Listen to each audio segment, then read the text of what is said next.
Hello, everyone. So it's the unbearable here, jumping on this sunny morning. Yes, sunny morning. This is good. So I'm going to talk to about something that I am seeing all over farming mum groups right now, because I don't think it's being spoken of enough. Maybe because farming families feel ashamed, maybe because we don't honestly know how we've got into this position. um uh I'm not entirely sure, but what I want to talk to you about, and I talk about this on the farm tours a lot, is about farming businesses that aren't able to support farming families. So right now, a lot of farming families are in a position where they cannot migrate over to universal credits. So there are a lot of farming families who have been using universal credits to support the farmer's wife or partner to be able to stay home and take care of the family, but also to work out on the farm. So a lot of the posts that I've been reading this morning in a group that I'm in that is specifically about farming families trying to get universal credit has been like, I work outside on the farm, I'm looking after our children, now I'm expected to go and find a job, and I can't do it all. Basically, I literally can't do it all. And so I wanted to come on today and share with you a little bit about farming businesses, and the kind of farming businesses that are happening right now. So for many farmers, they don't actually take a wage themselves. So um, the money's just not there to take the wages. It comes in and it goes to pay for animal feed bills, electricity, the running costs of the farm. It goes to pay those kind of things.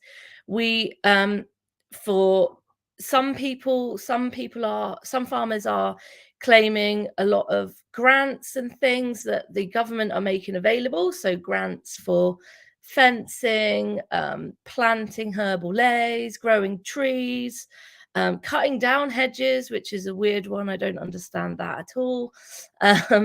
So there's a lot of farmers, and so every single farmer is different in this instance. So I'm not tying any of us with the same brush here. I just want to bring to light a situation that needs to change.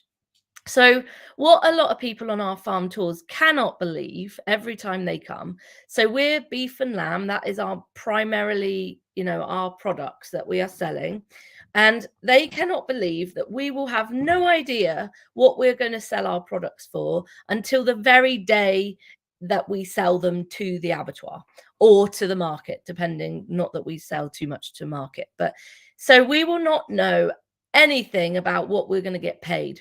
Now, for anybody in business, you will know that this is a very, very difficult situation to be in.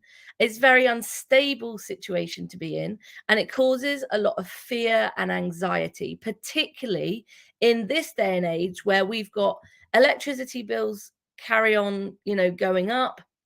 A lot of farming businesses, because the electricity was in the business, didn't get like grants and stuff that a lot of people who just live in homes got when it comes to the electricity. Particularly dairy farms are literally being stung yearly with their electricity bill running the parlor and things like that.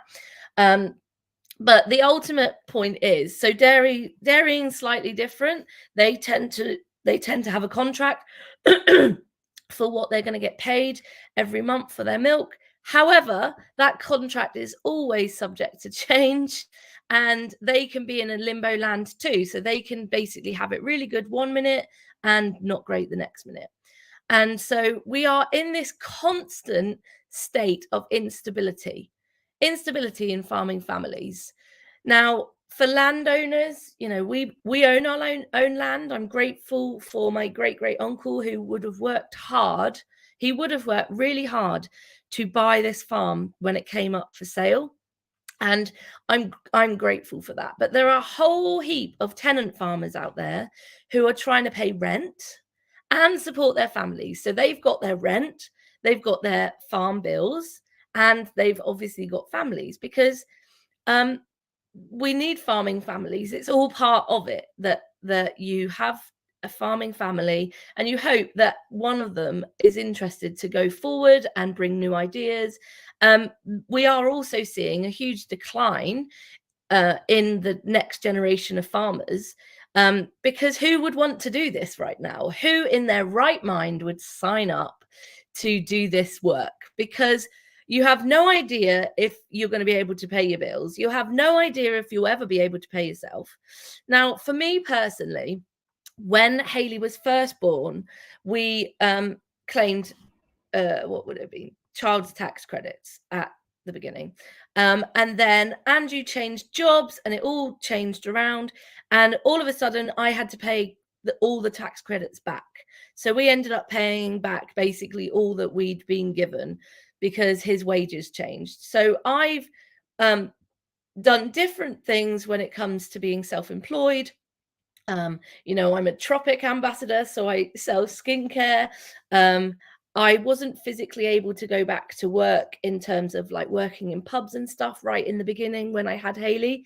And now I do my coaching, and I do I still do the Tropic side of it. So I chose to be self-employed, particularly because we are home educating as well. And then I help mum and dad in the farm, and we do the farm tours, so that's like another income. And so, but I'm really fortunate that my husband is capable of working 70 to 80 hours a week, if not 90 some weeks, in order for Haley and I to basically do the homeschooling thing and for it to work financially.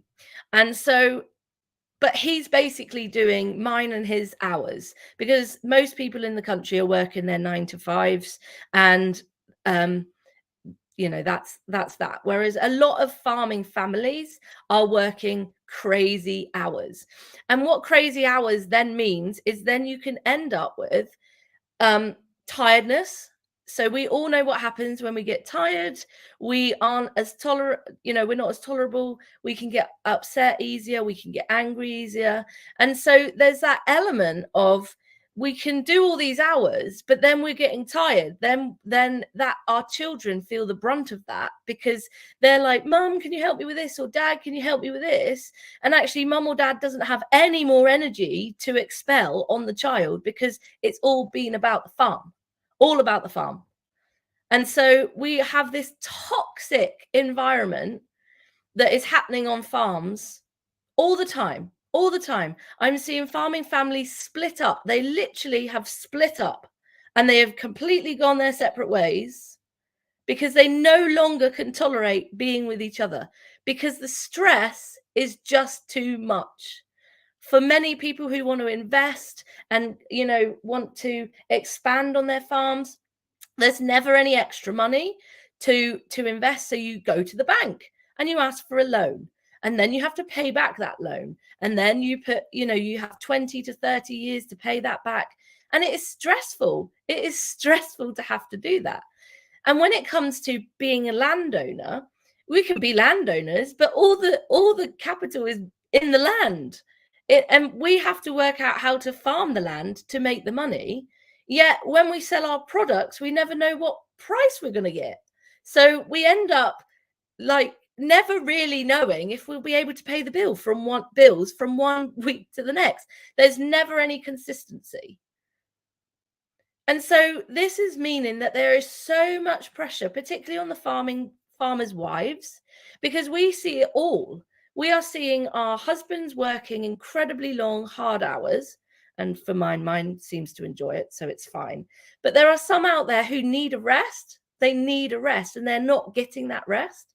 They then are trying to be the dad, trying to do all the things, but actually they literally have no more energy to do that. As a farming mum as well, we also know that, you know, I've watched my mum do the paperwork for the farm. She goes out lambing. She used to have time off work, but she was working full time.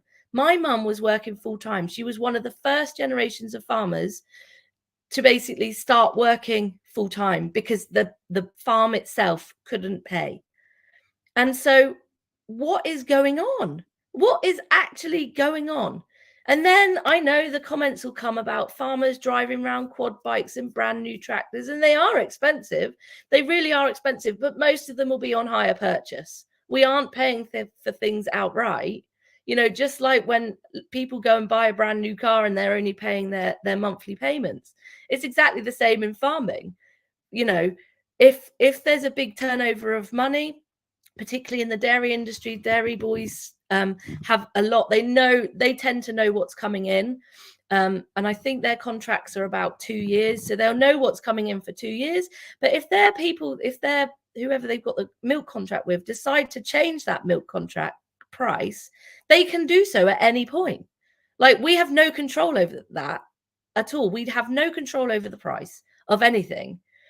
And so this is just caused a really bad environment in farming families. And the trigger for this video today was me reading down through the comments in this group for farming families who are trying to migrate onto universal credits so that they can at least still have a family unit of some description where the mum can still be the mum to the children. And why should she not be able to do that? Well, now she's being expected to go out and get a job, be the mum, still do the farming, then have to put the child into, some kind of childcare during the holidays because it's not safe for for the one particular one I read, that it's not safe for her 4 children to be riding around on a quad bike all summer, and so we're in this really horrible position.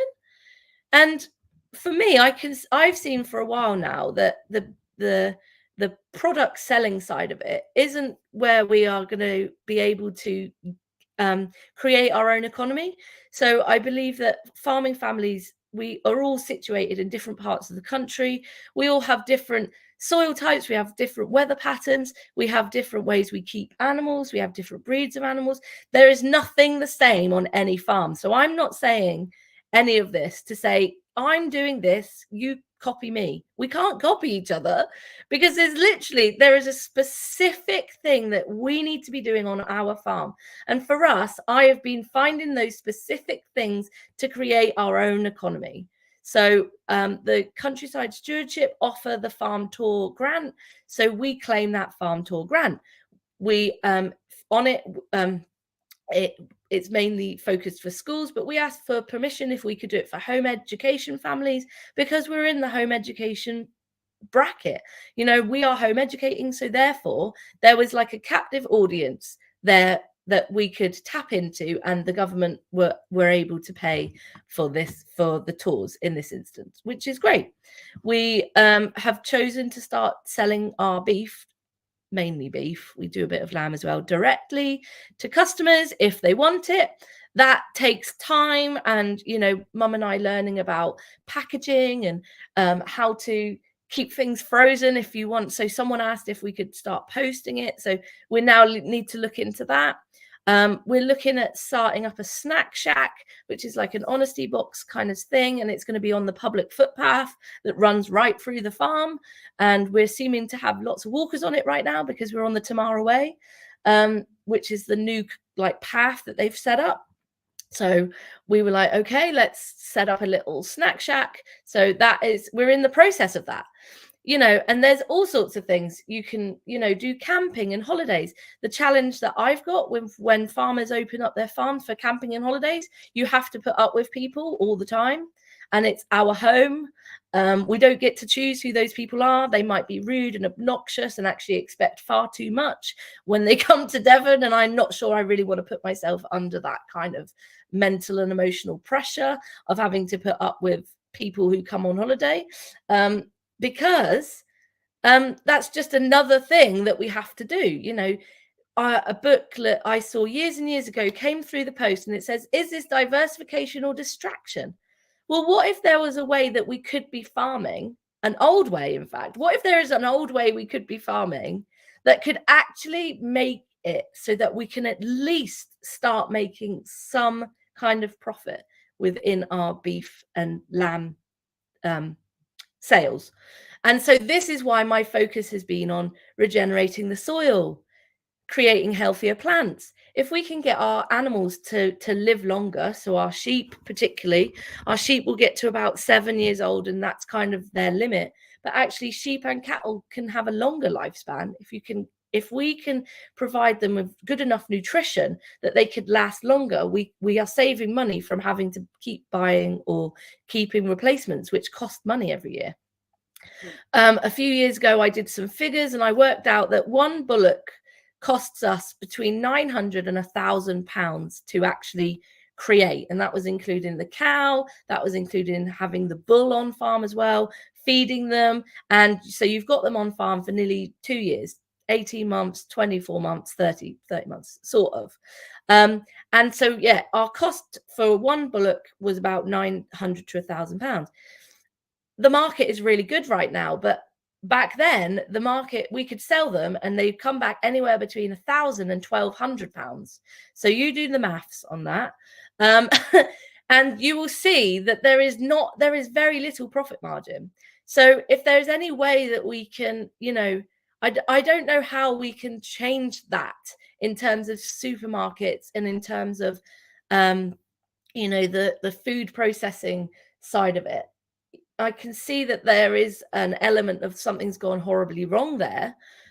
We've also got the fact that subsidies now are basically paying us to grow wildflowers, to plant trees, to put up fences, to not farm animals really, and to not grow any kind of food.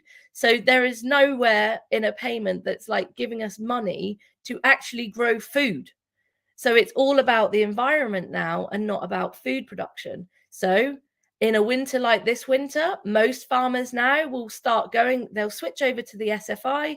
They'll drop back their animal amounts because who the heck wants another winter like this one? Particularly a lot of sheep flocks have lost lambs and things, and it's probably been so stressful they've got to the point where, right, we're getting rid of them all because of the disease, the Smollenberg that's happened this year. And so we are going to gradually see farmers not producing food anymore because it's easier on us all to not, nobody else. When people come on the farm tours and it's all lovely, oh, I wish I could be a farmer, this is amazing.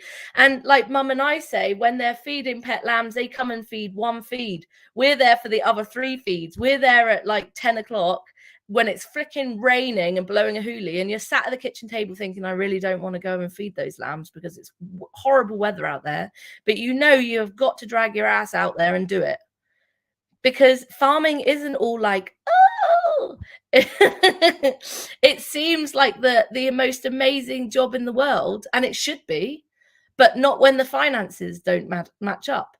It can no longer be about, this is a lifestyle. It has to be a business and it has to work for us. Farming families are suffering. Farming kids are suffering because there is no time to spend as a family unless you are outside.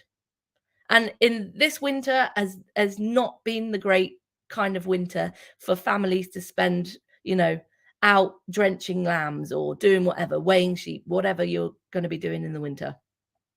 It's not ideal. So this is what I wanted to come on and share about today, because nobody's talking about it. And whether that's because, well, like I said at the beginning, farmers are ashamed, farmers are just upset about everything, and my biggest fear is that many farmers are in a position where they actually don't know what to do. They actually don't know what to do. And I feel grateful that I do know what we need to do for us personally. And I feel like I want to help other farmers do the same. I feel like I have the skills to be able to help farmers do that, to see a different way of what their farm business looks like, to get the farm working for you rather than for you working for the farm, so that you can get the family life back, that you're not working stupid hours and exhausting yourself. My dream in life is to not look like a 60 or 70-year-old farmer that I'll see now when I go to market, because they can hardly walk. They're usually stooped and they've literally done such hard graft for their entire life, that they're living in physical pain because they've basically worn their physical body out. I didn't want to be that farmer. And so this is why I'm choosing to change things for us, change things for our family. And I believe that there's possibilities for other farming families to do exactly the same. And I think that's probably something that I would love to help anyone with. So share this video today if you have been if you've learned something, if you've jumped on and you've like thought, oh my gosh, I didn't know this was happening, or if you're like, this is happening on our farm and I don't want it to happen anymore. Share the video, comment underneath if you have any questions, and I will jump on and answer them.